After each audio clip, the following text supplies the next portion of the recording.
Bienvenue à l'immobilier déchiffré, présenté par le Collège MREX.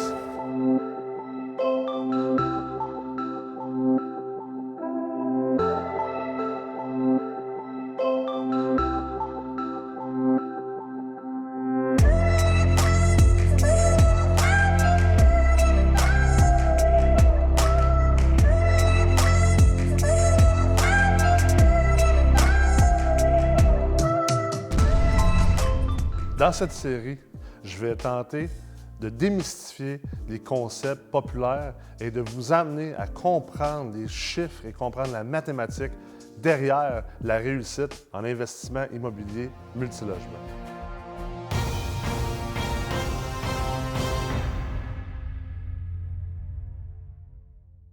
Aujourd'hui, à l'immobilier déchiffré, je vais attaquer un concept extrêmement populaire qui fait toujours partie des conversations lorsqu'on est dans des soirées d'investisseurs immobiliers, lorsqu'on attend des conférences et lorsqu'on parle de stratégie également. C'est-à-dire, aujourd'hui, on parle de cash on cash. C'est un terme anglais, il est difficile à traduire en français, puis bien honnêtement, en français, le terme n'est pas très beau. Ultimement, si on fait une traduction littérale, on va parler de rendement d'argent sur argent.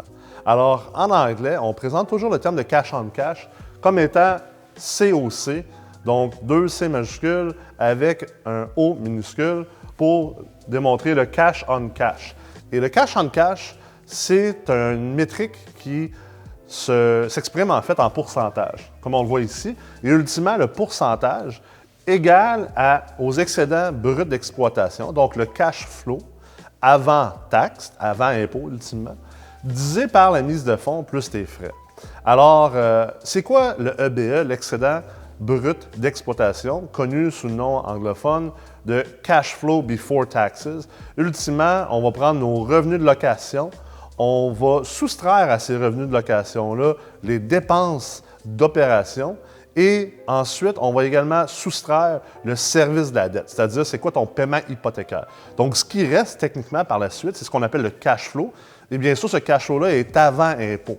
La raison pourquoi on traite souvent le cash on cash avec le EBE ou le cash flow avant taxe, avant impôt, c'est parce que la situation fiscale de chaque investisseur est extrêmement différente et on veut être capable carrément d'avoir une comparaison entre différentes propriétés et différentes classes d'actifs qui va être une comparaison, si on veut, normaliser ou standardiser ou harmoniser, où on veut être capable de comparer des pommes avec des pommes. Et là, si on inclut bien sûr l'imposition, ça va venir complètement modifier le profil de nos investissements. Alors, c'est important de comprendre que le cash on cash est ultimement le cash flow généré par l'immeuble avant de payer des impôts, divisé par notre mise de fonds et les frais d'acquisition, souvent sont oubliés, mais il faut les inclure dans notre calcul si on veut vraiment avoir un réel pourcentage de cash on cash. Donc, on le voit ici. Et quand on parle de cash on cash, ça reste que c'est une métrique, comme toutes les métriques, sont assez simplistes, qui ont leurs limitations. Toute métrique, qu'on parle de taux de rendement interne, qu'on parle de retour sur investissement, de TGA, de cash on cash, il faut comprendre qu'on ne veut jamais utiliser une métrique de manière seule. On veut toujours l'utiliser avec d'autres métriques et une analyse ne se porte jamais sur une métrique à elle seule. Il faut comprendre que chaque métrique a des limitations. Les choses qui vont affecter le cash on cash, ultimement, il faut comprendre d'où ce ratio vient et comment qu'elle est affectée. C'est, ultimement, il y a 3 points qui l'affectent majoritairement. Premièrement, le potentiel de croissance. Donc, plus qu'un immeuble a un potentiel de croissance au niveau de ses revenus, au niveau de ses valeurs, généralement, cet immeuble-là va produire un cash on cash qui va être plus petit, qui va être moins important. Parce que, pour tous ceux qui ont déjà fait des cours en ingénierie financière, en finance, vous comprendrez que l'argent a une valeur dans le temps et plus qu'on avance dans le temps, plus qu'on a de risques. Alors, plus qu'on a d'argent aujourd'hui, moins qu'il y a de risques par rapport à cet argent-là. Alors, ultimement, si on dit qu'un immeuble a moins de potentiel de croissance future, donc moins de potentiel de croissance future sur ses valeurs, sur ses loyers, on s'attend à avoir plus d'argent à court terme parce qu'on sait qu'on va en avoir possiblement moins à long terme versus d'autres sortes d'immeubles ou d'autres sortes de placements.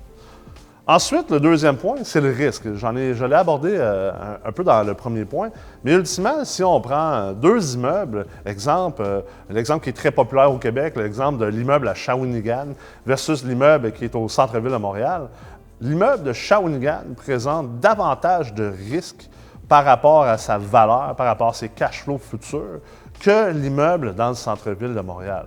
Or, pour venir être capable de pricer ce risque-là, donc d'établir une valeur, d'établir un rendement en échange du risque supplémentaire qu'on prend, bien, puisqu'on prend plus de risques en achetant l'immeuble de Shawinigan, qui a une économie plus précaire, qui a une moins grande population, qui a des revenus plus élevés, plus bas, excusez-moi, en fait, ça fait en sorte que nous, comme investisseurs, on s'attend à avoir un meilleur rendement immédiat. Donc, un rendement liquide, ce qui est ultimement le cash on cash. Et c'est pour cette raison-là que, d'ailleurs, le cash on cash est souvent meilleur de manière relative au niveau des immeubles et au niveau des régions. Donc, les immeubles qui sont dans des régions éloignées, dans des villes secondaires, dans des marchés secondaires, dans des marchés tertiaires, versus des marchés primaires. Parce que dans les marchés primaires, premièrement, le potentiel de croissance des revenus, des valeurs est plus élevé. Et également, le risque est moins grand de voir le marché en tant que tel venir s'écrouler. Il y a beaucoup moins de chances que le marché de Montréal vienne s'écrouler que le marché de Shawinigan ou le marché de Joliette ou le marché de Sainte-Anne-des-Monts, par exemple. Alors ça, c'est très important à comprendre. Et bien sûr, dans le potentiel de croissance, dans le risque, il y a également un autre point qui pourrait être abordé, c'est la liquidité du marché. Donc, un marché comme Montréal est un marché transactionnel beaucoup plus liquide, ce qui fait en sorte que si demain matin, je dois vendre une bâtisse, mes délais de vente vont être moins longs et je risque de ne pas être obligé d'escompter la valeur réelle de mon immeuble tant que ça pour pouvoir la vendre rapidement, versus si je suis à Shawinigan ou à Sainte-Anne-des-Monts, le bassin d'acheteurs est plus petit.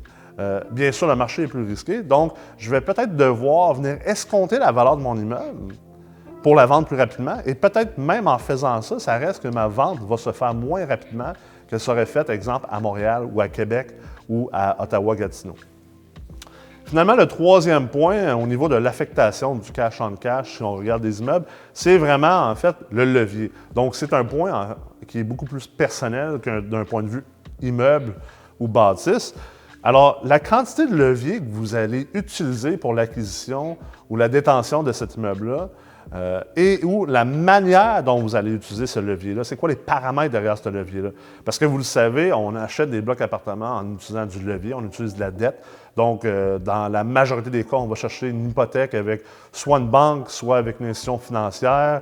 Parfois, c'est des financements qui sont assurés par la SCHL, qui nous permettent de réduire davantage notre mise de fonds, donc d'avoir un ratio prêt-valeur plus élevé, et également avec la SCHL, d'avoir un taux d'intérêt qui va être plus bas et même un amortissement qui va être plus long.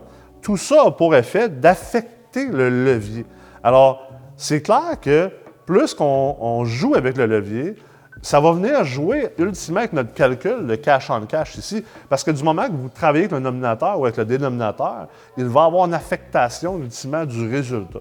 Alors ça, c'est important à comprendre que, oui, Shawinigan, généralement, si on compare des pommes avec le même type de levier, va générer un meilleur cash on cash. Mais il y a des choses que vous pouvez faire dans vos acquisitions, par exemple à Montréal ou à Gatineau ou à Québec ou dans d'autres types de marchés qui génèrent moins de cash on cash d'un point de vue, si on veut, systémique, d'un point de vue du marché global. Vous pouvez venir jouer avec les paramètres de financement qui vont venir justement jouer sur votre cash on cash. Donc, la quantité de mise de fonds que vous mettez, c'est-à-dire c'est quoi le ratio prêt-valeur que vous allez chercher, c'est quoi le taux d'intérêt que vous allez chercher, c'est quoi l'amortissement du prêt également. Donc, ces choses-là vont avoir une affectation assez importante sur votre cash on cash également. Donc, c'est important de comprendre ces deux points-là, que autant le marché dans lequel on investit, autant dans la manière qu'on structure notre financement, d'où l'ingénierie financière, va venir, en fait, affecter le cash on cash. Ensuite, on a souvent la question de c'est quoi un bon cash on cash? C'est quoi un bon rendement liquide annuel qu'on s'attend à avoir ou qu'on veut avoir? Puis la vérité, c'est que c'est une question qui est extrêmement complexe, une question à laquelle on ne peut pas répondre réellement. C'est quelque chose qui est propre à chacun, mais on a quand même certains benchmarks, si vous me permettez d'utiliser le terme anglophone. On a des benchmarks, on est capable de voir c'est quoi les autres types d'actifs, combien que ces types d'actifs-là génèrent en cash on cash. Parfois, ils ont un autre type de nom, ils ont un dividend yield ou un yield, donc un rendement. Mais ultimement, ce qu'on veut savoir, c'est quoi le rendement annuel liquide que les autres types d'actifs ou les autres types de placements ou d'investissements peuvent nous fournir. Et à partir de là, on peut commencer à déterminer combien qu'on peut s'attendre à avoir de cash on cash. Et bien sûr, on peut aussi regarder les autres types de transactions qui se font dans le marché. Si vous regardez toutes les autres transactions qui se font à Montréal, par exemple, si vous êtes acheteur à Montréal, vous êtes capable, assez facilement avec les techniques d'ingénierie financière et avec un bon chiffrier, de déterminer c'est quoi le cash on cash qui est généré par les transactions à Montréal depuis 3 mois, depuis 6 mois, depuis 1 an, depuis 5 ans. C'est du travail de fond à faire, mais c'est ultimement une des meilleures façons de voir c'est quoi l'amplitude, c'est quoi la distribution de cash on cash, puis à quoi vous pouvez vous attendre. Parce que si, exemple, à Montréal, selon une structure traditionnelle de financement conventionnel, le marché montréalais, depuis 5 ans, génère entre 1,9 et 3,9 de cash on cash. Bien, si vous arrivez et vous dites que vous vous attendez à avoir du 10 de cash on cash, il va falloir que vous fassiez quelque chose d'extrême au niveau du levier, donc au niveau de vos paramètres de financement. Et même là, je ne suis pas certain que vous allez réussir à atteindre ce rendement-là. Et il faut aussi comprendre que plus que vous allez chercher du cash on cash, plus que vous poussez la limite du cash on cash à travers ce range-là, bien, plus que vous allez affecter négativement des choses comme le taux de rendement interne, la capitalisation de votre hypothèque, le pourcentage de rendement qui est généré justement par cette capitalisation-là et par la prise de valeur de l'immeuble dans le temps. Alors, très important à comprendre. Mais pour un bon cash on cash, on peut aller se fier sur certains autres types d'investissements que je vous ai sortis, puis j'aurais pu vous en sortir des dizaines, des centaines, mais je me disais que c'était des types d'investissements qui allaient être réalisables ou réalistes pour vous. Alors, si on regarde au niveau des obligations du Canada 5 ans, c'est un produit de financement qui est considéré en fait le plus sans risque possible avec d'autres types d'obligations gouvernementales. Et également, bien, c'est intéressant à regarder parce que c'est un type d'obligation sur lequel le financement immobilier multilogement est basé énormément.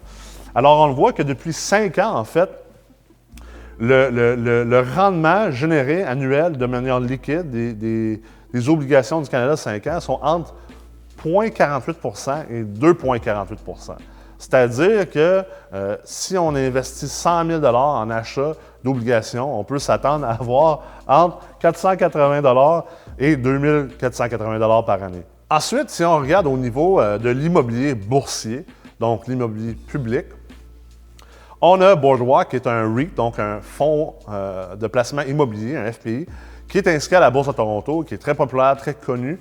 Et Boardwalk, depuis environ 5 ans, produit entre 2,26 et 3,38 de rendement. Ensuite, on regarde Apple. Apple produit 2,46 et ExxonMobil, qui est ce qu'on appelle un High Dividend Yield Stock, donc une action boursière à haut rendement de dividendes annuel, produit 8,34 Donc, c'est des choses qui sont importantes, sont intéressantes en fait à regarder. On voit le range entre 0,48 et 8,34. C'est les types de rendements qu'on peut aller chercher ailleurs que dans l'immobilier multilogement.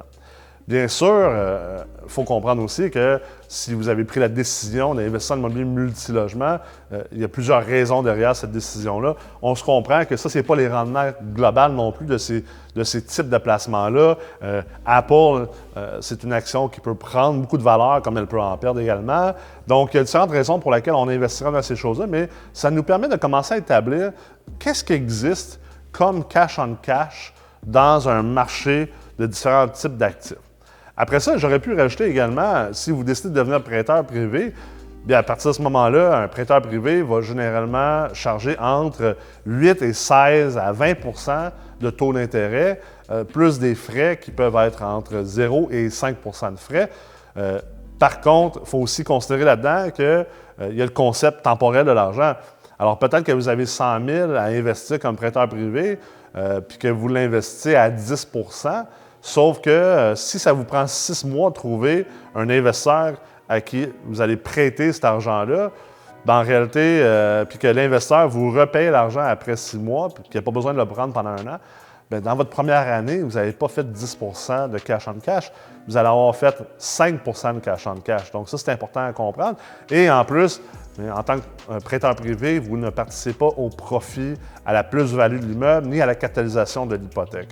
Donc, votre cash on cash, à ce moment-là, serait de 5 et votre rendement global serait également de 5 alors que dans l'immobilier multilogement, oui, on a le cash on cash, mais on a également d'autres types de rendements, c'est-à-dire le rendement au niveau de la capitalisation de l'hypothèque, le rendement au niveau de la plus-value de l'immeuble, donc la prise de valeur, l'appréciation, et il ne faut pas également oublier tous les concepts de fiscalité et comment que la fiscalité peut aider à nous générer ou augmenter nos rendements. L'autre question, ou les deux autres questions qu'on doit se poser aussi par rapport au cash on cash, si on veut réellement déchiffrer cette métrique-là, c'est combien as-tu besoin d'argent, donc de dollars annuels, provenant de ton cash on cash, et combien as-tu présentement en cash? Donc, si votre objectif, c'est de lâcher votre emploi, de lâcher votre travail et que vous avez besoin, on va dire, de 100 000 par année avant impôt, donc de cash on cash, mais que présentement, vous avez 1 million de dollars de mise de fonds disponible, qui va être la mise de fonds et les frais d'acquisition pour acheter un immeuble multilogement, on s'entend que vous allez devoir générer du 10 de cash on cash pour atteindre vos objectifs.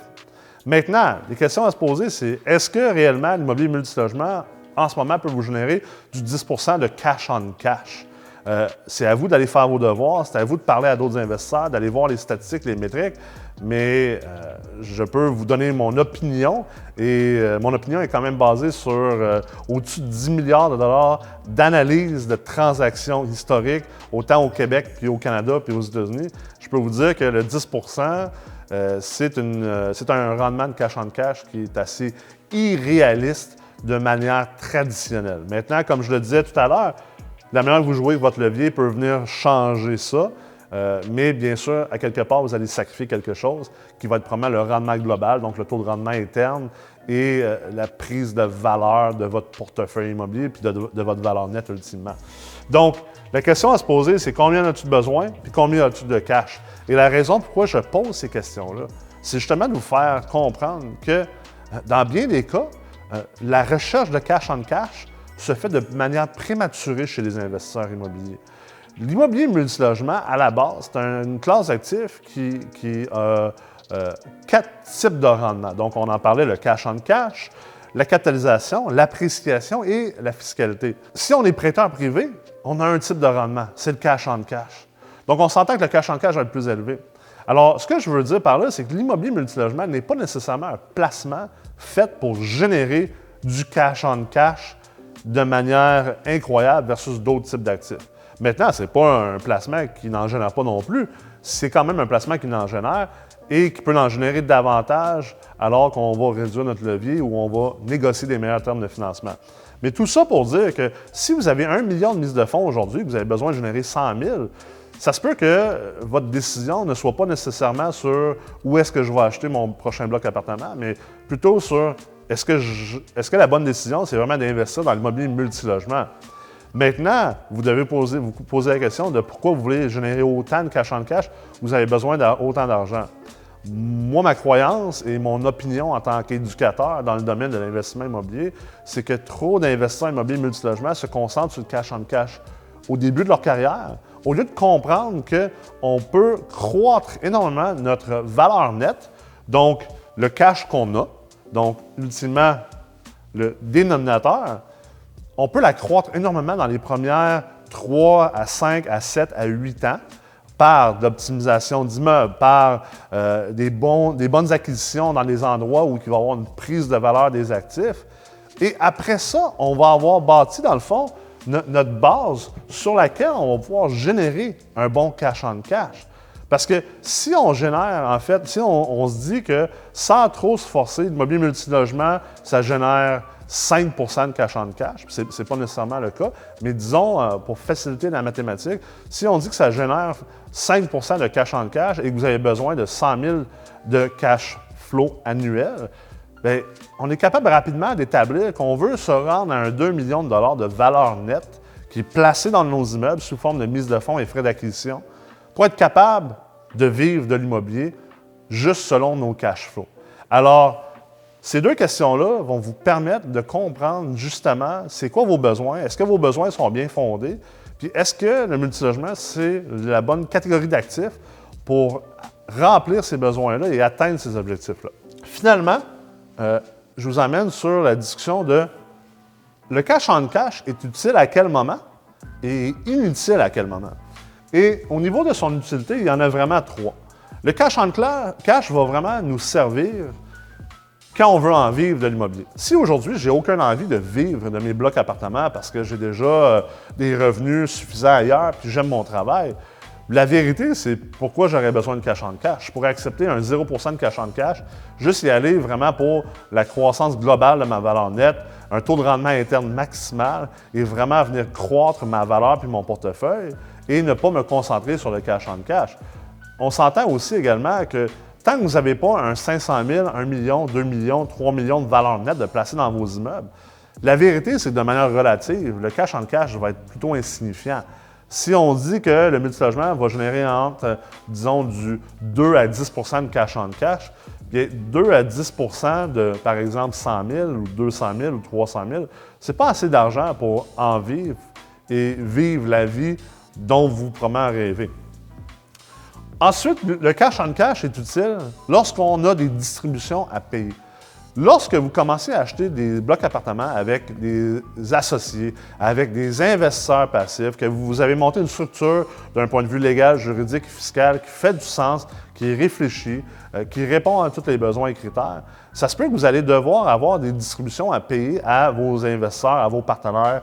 Et c'est là qu'à ce moment-là que le cash-on-cash peut devenir plus important. Parce que si, par exemple, vous avez levé 1 million de dollars pour faire des acquisitions et que vous devez payer un 8 de cash-on-cash à vos investisseurs de manière trimestrielle, c'est à ce moment-là que lorsque vous allez faire des acquisitions, la manière dont vous allez structurer vos montages financiers, vous allez porter une plus grande attention sur le cash-on-cash que l'immeuble et la transaction génèrent versus quelqu'un qui est seul et qui veut juste croître son portefeuille et donc pas vraiment d'importance d'attacher au cash-on-cash. Ensuite également, troisième point, le rendement composé. Ça, le cash-on-cash est très utile pour les investisseurs immobiliers qui ne font pas seulement de l'immobilier. Donc, des investisseurs immobiliers qui font aussi de l'investissement boursier, qui font de l'investissement ailleurs et qui comprennent la notion du rendement composé. Alors, ces investisseurs-là sont diversifiés à travers différentes sortes de classes d'actifs et comprennent qu'ils veulent pas seulement maximiser leur rendement, mais leur rendement composé, c'est-à-dire le rendement sur le rendement sur le rendement, et donc venir créer ce que Einstein a qualifié d'étant la 8e merveille du monde, le rendement ou l'intérêt composé. Donc, à ce moment-là, peut-être que le 5 de 100 000 de mise de fonds plus frais va donner 5 000 mais peut-être que cet investisseur-là, il veut avoir le 5 parce qu'il veut aller le réinvestir rapidement dans des actions boursières, dans des obligations, peut-être dans l'immobilier fractionnel également, qui est de plus en plus en vogue. Et donc, à ce moment-là, le cash-on-cash peut être assez intéressant et important parce que cet investisseur-là ne calcule pas son rendement juste d'un point de vue d'une bâtisse, mais calcule son rendement d'un point de vue de tous ses investissements à travers toutes les classes d'actifs. Au moment où le cash-on-cash est plus inutile, si on veut dire, ou si on veut le voir de cette manière-là, c'est, premièrement, si tu es un non-salarié. Donc, un médecin qui gagne 800 000 par année ou 300 000 par année, peut-être que le cash-on-cash va être inutile pour cette personne-là parce que cette personne-là va vouloir que tout son rendement soit optimisé fiscalement. Et on sait que le cash-on-cash vient s'ajouter finalement au taux d'imposition des revenus personnels, alors que les gens à haut salarié vont préférer avoir du rendement qui va être du gain en capital ou du rendement qui va être dans le futur. Alors, c'est à ce moment-là que ces types d'investisseurs-là vont vouloir avoir le cash en cash le plus petit possible, le plus près de zéro, pour être capable de plutôt avoir du rendement en termes de prise de valeur, d'appréciation, de fiscalité, de capitalisation. Bien sûr, je l'ai dit tout à l'heure, si votre objectif, c'est la croissance de votre valeur nette, à ce moment-là, le cash on cash, oubliez ça, c'est vraiment pas important. On veut davantage croître la valeur nette. Si vous êtes dans les flips, donc vous achetez des blocs appartements, des petits plex, puis vous allez les rénover ou vous allez les revendre rapidement dans de 6 mois, 1 an, à ce moment-là, le cash on cash est une métrique qui est plus ou moins inutile. Et également, si vous êtes en optimisation de redéveloppement, vous achetez un immeuble, l'optimiser, le stripper au complet, créer techniquement un nouveau type d'immeuble en dedans de 6 mois, 1 an, à 2 ans, bien à ce moment-là, également, le cash on cash va être moins important parce que vous êtes encore une fois en croissance, vous êtes en création de valeur et c'est plutôt des métriques de création de valeur puis de croissance qui vont être importantes pour vous. Alors, j'espère que vous avez apprécié cette capsule et épisode sur le cash on cash. Et je vous invite bien sûr à vous abonner à notre page YouTube et à vous abonner à notre page Facebook pour être au fait et au courant de tous les prochains épisodes qui vont être publiés.